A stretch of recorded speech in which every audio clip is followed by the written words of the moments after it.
Hi everyone, welcome to Vinex IAS Academy. Address first line Dwarka Nagar, Vishakhapatnam. Contact number 98480-53431. This is Chaitanya Raigada presenting you Science and Current Affairs. Next one 3D printing. చాలా important అండి. 3D printing, 4D printing current news లో ఉంటుంది. Okay, so next one is 3D printing. ఏంటి 3D printing అని ఒకసారి చూస్తే 3D printing అనేది ఏంటి అంటే ఎడిటివ్ మ్యానుఫ్యాక్చరింగ్ అండి. సో ఒకసారి ఇది ఎలా పనిచేస్తుంది అంటే కంప్యూటర్ ఎయిడెడ్ డిజైన్, అంటే కంప్యూటర్ లో డిజైన్ చేసి దాన్ని ఒక అంటే దాన్ని ఎలా చెప్పాలి, ఒక కంప్యూటర్ ఎయిడెడ్ రోబోట్ లింక్ చేసి ఆ రోబో ఎడిటివ్ టెక్నాలజీ ద్వారా, ఫర్ ఎగ్జాంపుల్ మీరు ఒక కప్పు ప్రిపేర్ చేయాలి, ఆ కప్పు మోడల్ ని సిస్టమ్ లోనే మీరు డిజైన్ చేస్తారు. డిజైన్ చేసి ఈ డిజైన్ ని కంప్యూటర్ ఎయిడెడ్ ని ఒక రోబోటిక్ ఆర్మ్ కి లింక్ చేశారు అనుకోండి, ఆ ఆర్మ్ ఎడిటివ్ టెక్నాలజీ, అంటే ఫస్ట్ డౌన్ లేయర్ వేస్తుంది, ఆ తర్వాత పై లేయర్ వేస్తుంది, ఆ తర్వాత దాని పై లేయర్ వేస్తుంది, ఆ తర్వాత దాని పై లేయర్ వేస్తుంది. సో దీన్ని ఎడిటివ్ టెక్నాలజీ అంటాం. అంటే లేయర్ బై లేయర్ యాడ్ చేసుకుంటూ వెళ్తుంది. దీని ద్వారా హౌసెస్ కట్టొచ్చు, ఆర్కిటెక్చర్ చేయొచ్చు, జ్యువెలరీస్ లో ఉపయోగం ఉంది, తర్వాత మెడికల్ డివైజెస్ తయారు చేయొచ్చు, చాలా ఉపయోగం ఉందండి. ఓకే, సో అయితే ఇది దేనికి న్యూస్ లో ఉంది, దాని బ్యాక్గ్రౌండ్ ఏంటి, కొద్దిగా ఇంకా సైంటిఫిక్ గా మనం తెలుసుకోవాలి. ఐఐటి మండి అంటే హిమాచల్ ప్రదేశ్ లో ఉందండి. ఐఐటి మండి హిమాచల్ ప్రదేశ్ లో ఉంది. వాళ్ళు ఏం చేశారంటే extrusion based metal additive manufacturing okay అనే దాన్ని కనిపెట్టారంట. ఓకే, సో అది కాస్ట్ ఎఫెక్టివ్ మెథడ్ అండి. ఎర్లియర్ అప్రోచెస్ కన్నా మెటల్ 3D ప్రింటింగ్ లో ఇది కాస్ట్ ఎఫెక్టివ్ మెథడ్ కాబట్టి ఇది దీని గురించి న్యూస్ లో ఉంది. ఎడిటివ్ అంటే ఏంటి అంటే తెలుగులో ఒకదానికి ఒకటి పేర్చుకుంటూ వెళ్తున్నాను. నేను మీకు చూపిస్తాను బొమ్మ. సో వెయిట్ చేయండి, I will show you the diagram, please wait. So next one 3D printing అంటే అసలు ఏంటి, ఎడిటివ్ మ్యానుఫ్యాక్చరింగ్ అంటే అసలు ఏంటి. ఇట్ ఈస్ ఎ ప్రాసెస్, ఇది ఒక ప్రాసెస్, ఇది ఒక ప్రక్రియ. ఏం ప్రక్రియ? In which A digital model CAD అంటే డిజిటల్ గా కంప్యూటర్ ఎయిడెడ్ డిజైన్, కంప్యూటర్ ద్వారా డిజైన్ చేస్తారండి. సో ఆ డిజైన్ అనేది టాంజిబుల్, మనం చూసి ముట్టుకోగలిగే సాలిడ్ 3 డైమెన్షనల్ ఆబ్జెక్ట్ గా తయారవుతుంది. యూజువల్ ఎలా తయారవుతుంది? By laying down many successive thin layers, ఒకదాని తర్వాత లేయర్ బై లేయర్ వేసుకుంటూ వెళ్తాం అనమాట. సో అది 3D టెక్నాలజీ పనిచేసే విధానం. దీని వల్ల ఏంటి అంటే ప్రోటోటైప్ తయారు చేయొచ్చు, వర్కింగ్ మోడల్స్ ఆఫ్ ఆబ్జెక్ట్స్ తయారు చేయొచ్చు. ఓకే, దీనిలో యూజ్ చేసేది ప్లాస్టిక్ సక్సెసివ్ లేయర్స్ వేయచ్చు, రెసిన్ వేయచ్చు, థర్మోప్లాస్టిక్ వేయచ్చు, మెటల్స్ వాడుకోవచ్చు, fibre, ceramic. Okay, so normally traditional గా మనం ఎలా చేస్తాం, ఒక రాయి ఉంటే బండరాయితో సబ్ట్రాక్టివ్ మ్యానుఫ్యాక్చరింగ్. సో దానివల్ల చాలా లాస్ ఉంటుంది. మనం ఇప్పుడు చేయబోయే 3D ప్రింటింగ్ ఏంటి అంటే ఎడిటివ్ మ్యానుఫ్యాక్చరింగ్ అండి. Additive manufacturing is a very advantageous manufacturing technology. గుర్తుపెట్టుకోవాలి, ఎడిటింగ్ మ్యానుఫ్యాక్చరింగ్ అనేది చాలా అడ్వాంటేజెస్ అండి. సో దీని బెనిఫిట్స్ ఏంటి, 3D ప్రింటింగ్ యొక్క బెనిఫిట్స్ ఏంటి అంటే మెయిన్ ఎక్కువ ఇన్వెంటరీ ఇవ్వక్కర్లేదు, తర్వాత చాలా తక్కువ టైంలో డిజైన్ చేసి పూర్తి చేసేయచ్చు, ప్రింట్ కాంప్లెక్స్ డిజైన్స్ మీరు ప్రిపేర్ చేసుకోవచ్చు అండి, ఎందుకంటే కంప్యూటర్ ఎయిడెడ్ కాబట్టి. అసలు ఉంటే వేస్టేజ్ చాలా తక్కువ ఉంటుంది, లేకపోతే అసలు వేస్టేజ్ ఉండదు. ఇవన్నీ కూడా అడ్వాంటేజ్ అనమాట. అయితే లాస్ట్ ఇయర్ 3D టెక్నాలజీకి సంబంధించి న్యూస్ లో ఉన్నవి ఏంటో ఒకసారి అబ్జర్వ్ చేస్తే 2020లో ministry of electronics and information technology ఏం చేసింది అంటే ఈ ఎడిటివ్ మ్యానుఫ్యాక్చరింగ్ కి సంబంధించి నేషనల్ స్ట్రాటజీ రిలీజ్ చేసింది. Very very important. ఈ రోజు చెప్పినవన్నీ కూడా department of science and technology అయితే ఏదైతే ఈ ఎడిటివ్ మ్యానుఫ్యాక్చరింగ్ లేదా 3D బేస్డ్ మ్యానుఫ్యాక్చరింగ్ సంబంధించి నేషనల్ స్ట్రాటజీని రిలీజ్ చేసిన మినిస్ట్రీ ఏది అంటే ministry of electronics and information technology. గుర్తుపెట్టుకోవాలి, ఎందుకంటే కంప్యూటర్ ఎయిడెడ్ డిజైన్ ఉంది కాబట్టి. సో దాని ఆధారంగా రీసెంట్లీ లాస్ట్ ఇయర్ న్యూస్ లో బెంగళూరులో ఒకటి, తెలంగాణలో ఒకటి 3D టెక్నాలజీ న్యూస్ లో ఉన్నాయి. First 3D printed post office ఎక్కడ క్రియేట్ చేశారంటే బెంగళూరులో క్రియేట్ చేశారు. అలాగే తెలంగాణలో world's first 3D printed temple at Burugupalli, Siddipet district లో క్రియేట్ చేయడం జరిగింది. సో మీరు 4D ప్రింటింగ్ గురించి ఒకసారి చదవండి. సో అవసరం లేదు, ఇక్కడ ఉంది, నేను చెప్తాను. ఓకే, 4D ప్రింటింగ్ గురించి తెలంగాణలో బూరుగుపల్లి డిస్ట్రిక్ట్ లో first 3D printed temple construct చేశారు. అలాగే ఇండియాలో first 3D printed post office అనేది కన్స్ట్రక్ట్ చేయడం జరిగింది. చాలా చాలా important. That is constructed in Bengaluru. So next one A renovation of 3D printing wherein special materials is used to print objects that change shape post-production. Post-production తర్వాత special materials వాడటం వల్ల print చేసిన తర్వాత వాడి షేప్ చేంజ్ చేసుకుంటే దాన్ని 4D అంటాము. It is nothing but A renovation of 3D printing. 4D printing అంటే ఏంటి అంటే it is a renovation of 3D printing wherein special materials is used to print objects that change shape post-production అన్నమాట. తర్వాత ఇందులో most important ఏంటి అంటే దీనికోసం stimuli ఉండాలి. ఇలాగా అంటే ఆ స్పెషల్ మెటీరియల్ షేప్ చేంజ్ చేసుకోవడానికి పోస్ట్ ప్రొడక్షన్ తర్వాత దానికి స్టిమ్యులై కానీ ట్రిగ్గర్ కానీ ఉండాలి. అంటే మాయిశ్చర్ ఉండాలి, టెంపరేచర్ ఉండాలి, లైట్ ఉండాలి, ఎలక్ట్రికల్ కరెంట్ ఉండాలి, స్ట్రెస్ ఉండాలి, పిహెచ్ ఉండాలి. అంతేకాకుండా ఈ 4Dలో యూజ్ చేసే మెటీరియల్స్ ఏంటి అంటే హైడ్రోజెల్స్, ఇందాక ప్లాస్టిక్, రెసిన్ ఇలాంటి మామూలుగా చెప్తే 4Dలో పోస్ట్ ప్రొడక్షన్ ద్వారా షేప్ చేంజ్ చేసుకోవాలి. కాబట్టి ఇందులో యూజ్ చేసే మెటీరియల్స్ ఏంటి అంటే హైడ్రోజెల్స్ కానీ, థర్మో రెస్పాన్సివ్ కానీ, ఫోటోమాగ్నెటిక్ రెస్పాన్సివ్ మెటీరియల్స్ కానీ, పీజో ఎలక్ట్రిక్ మెటీరియల్స్ కానీ, పిహెచ్ రెస్పాన్సివ్ కానీ వాడతాము. సో ఇది 4D టెక్నాలజీ అన్నమాట. 4D టెక్నాలజీ ప్రాపర్టీస్ ఏంటంటే self assembly, self adaptability, self healing, shape memory, self capability అంతా కూడా ఉంటాయి అన్నమాట. అయితే ఒకసారి ఫాస్ట్ గా 3D గురించి చూస్తే ఇది ఎందుకు న్యూస్ లో ఉందట, ఐఐటి మండి హిమాచల్ ప్రదేశ్ వాళ్ళు కాస్ట్ ఎఫెక్టివ్ ఎడిటివ్ మ్యానుఫ్యాక్చరింగ్ ని తీసుకొచ్చారట. 3D ప్రింటింగ్ ఎడిటివ్ మ్యానుఫ్యాక్చరింగ్ కి సంబంధించి ఇది కంప్యూటర్ ఎయిడెడ్ డిజైన్ ద్వారా ఒక టాంజిబుల్ సాలిడ్ 3 డైమెన్షనల్ ఆబ్జెక్ట్ ని తయారు చేస్తుంది. ఇది ఎలా తయారు చేస్తుంది, లేయర్ బై లేయర్ తయారు చేస్తుంది. So usually laying down many successive. తర్వాత ఇందులో మెయిన్ ఇంకోటి ఇంపార్టెంట్ ఏంటి అంటే ఎడిటివ్ మ్యానుఫ్యాక్చరింగ్, బెంగళూరులో పోస్ట్ ఆఫీసు, తెలంగాణలో బూరుగుపల్లిలో టెంపుల్, 2020లో ministry of electronics and information technology national strategy for additive manufacturing ని ఒకదాన్ని తీసుకొచ్చింది. తర్వాత renovation of 3D printing where in special materials. So ఇది కూడా గుర్తుపెట్టుకోవాలి. 4D అంటే ఏంటి, 3D printing renovation, special materials use చేస్తాం, hydrogels, thermo responsives, so piezo electrics, ఇలా స్పెషల్ మెటీరియల్ యూజ్ చేసినప్పుడు ప్రింట్ అయిన తర్వాత వాటి షేప్ మారిపోతుంది, కానీ వాటి కోసం ట్రిగ్గర్స్ ఉండాలి. సో ఇది 4D అన్నమాట. సో ఇక్కడ ఇచ్చాను చూడండి, ఇమేజ్ ఇచ్చాను చూడండి, ఇది 3D మోడల్ కదా, ఇది కంప్యూటర్ ఎయిడెడ్ డిజైన్ మోడల్ అన్నమాట. దీన్ని లేయర్ క్రైసిస్ లేదా టూల్ పాత్ అంటాం. సో ఈ ఆ మిషన్ లో ఇలా లేయర్ బై లేయర్ వేస్తే 3D ఆబ్జెక్ట్ క్రియేట్ అవుతుంది. సో 3D కి అప్లికేషన్స్ ఏంటి, మెడికల్ హెల్త్ కేర్ లో మనకి నచ్చిన ప్రాస్థెటిక్స్, ఫర్ ఎగ్జాంపుల్ ఎవడైనా డిజేబుల్డ్ పర్సన్ ఉన్నాడు, వాటి ప్రాస్థెటిక్స్ మనం చాలా ఈజీగా 3D ద్వారా క్రియేట్ చేయొచ్చు. సేమ్ ఒక బోన్ ఎలా ఉందో అలా ప్రాస్థెటిక్స్ క్రియేట్ చేసుకోవచ్చు. Art and design, jewellery sector లో మంచి డిజైన్ క్రియేట్ చేయొచ్చు, కంప్యూటర్ ఎయిడెడ్ డిజైన్ కాబట్టి. తర్వాత architecture and construction. So architecture and construction లో లార్జ్ బిల్డింగ్ కాంపోనెంట్స్ కూడా మీరు క్రియేట్ చేసుకోవచ్చు. ఇండస్ట్రీస్, ఏవియేషన్, ఒక ఇండస్ట్రీ కాదండి, ఏవియేషన్, ఆటోమొబైల్. సో ఆటోమొబైల్ ఇండస్ట్రీలో 3D పెద్ద రోల్ ప్లే చేయబోతుంది. Preparation of confectionery items, data processing technologies, అన్నింటిలో కూడా 3D టెక్నాలజీ అప్లికేషన్ ఉంది. ఓకే, సో మెటావర్స్ అంటే ఏంటి అంటే, ఓకే ఇది ఒక మెటావర్స్. మెటావర్స్ అంటే ఏంటి, ఓకే విర్చువల్ వరల్డ్ అండి. మెటావర్స్ అంటే ఏంటి, it is a virtual world. దేనికి సంబంధించిన విర్చువల్ వరల్డ్, ఓకే. సో ఇది మెటావర్స్ అంటే ఏంటి అంటే 3D enabled virtual reality space అండి. మెటావర్స్ అంటే ఏంటి, 3D enabled virtual reality space. గుర్తుపెట్టుకోవాలి, మెటావర్స్ అంటే ఏంటి అని అడుగుతారు. మెటావర్స్ అంటే 3D enabled virtual reality space. ఇది ఏం చేస్తుంది, రియల్ వరల్డ్ లాగే డిజిటల్ ఎక్స్పీరియన్సెస్ ని క్రియేట్ చేస్తుంది. Provides digital experiences as an alternative. అంటే మీరు షాక్ గురవగలరు, ఆనందానికి గురవగలరు, బాధపడగలరు. So digital experience, real world కి దగ్గరగా డిజిటల్ ఎక్స్పీరియన్స్ క్రియేట్ చేస్తే దాన్ని మెటావర్స్ అంటాము. Okay, so people to have life like experiences online, very important.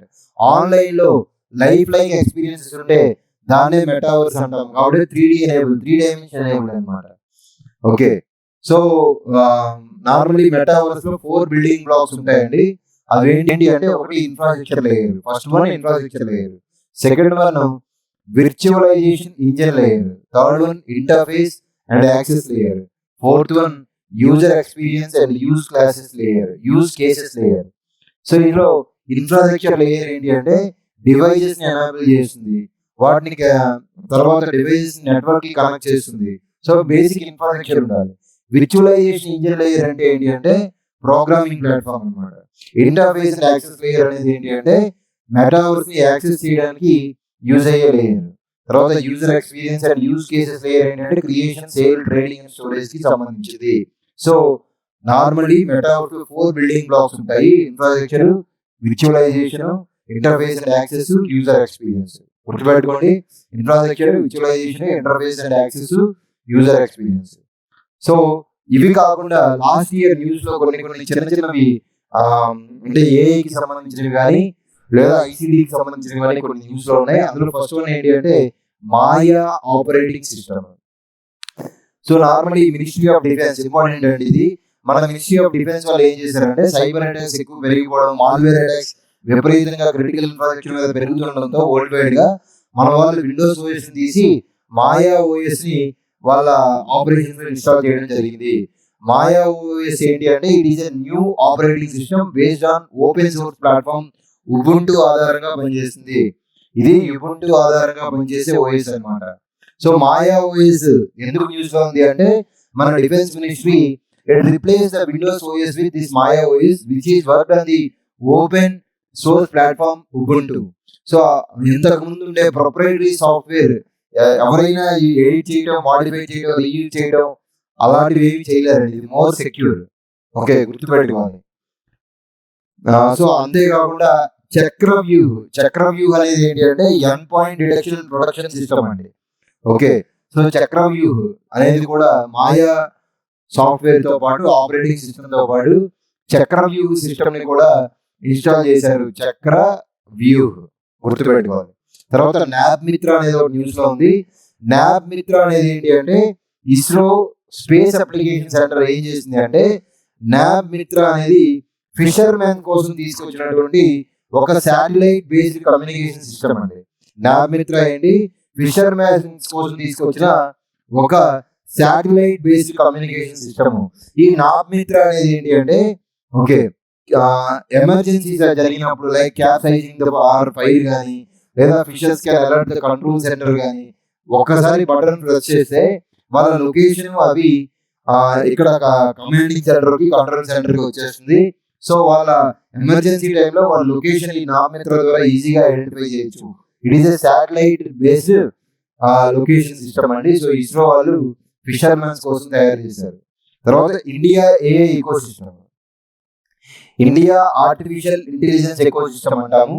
So ఇది ఏంటి అంటే ఇండియా ఏఐ ఈకో సిస్టమ్ అనేది ఇది ministry of electronics and IT వాళ్ళ ఇనిషియేటివ్ అనమాట.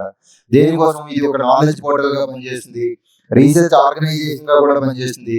ఇది ఒక ఎకో సిస్టమ్ బిల్డింగ్ ఇనిషియేటివ్ అండి. అంటే అందరినీ భాగస్వాములందరినీ కలిపి డెవలప్ చేసేటటువంటి ఒక పర్యావరణ వ్యవస్థ అంటాం ఎకో సిస్టమ్, ఏ పర్యావరణ వ్యవస్థ. సో ఈ ఇండియా ఏ అనేది ఏంటి అంటే ఈ ఐక్యతని, భాగస్వామ్యాన్ని పెంపొందిస్తుంది. అంటే ఏదైతే ఆర్టిఫిషియల్ ఇంటెలిజెన్స్ ల్యాండ్స్కేప్ ఉందో వాళ్ళు ఎడ్యుకేషన్ మెటీరియల్స్ ప్రొవైడ్ చేయడం, సరైన టైం కెరీర్ గైడెన్స్ ఇవ్వడం, స్టూడెంట్స్ కి రిసోర్సెస్ ఇవ్వడం, ఎంటర్ప్రీనర్స్ కి డెవలప్ చేయడం, ఇవన్నీ కూడా ఇండియా ఏ సిస్టమ్.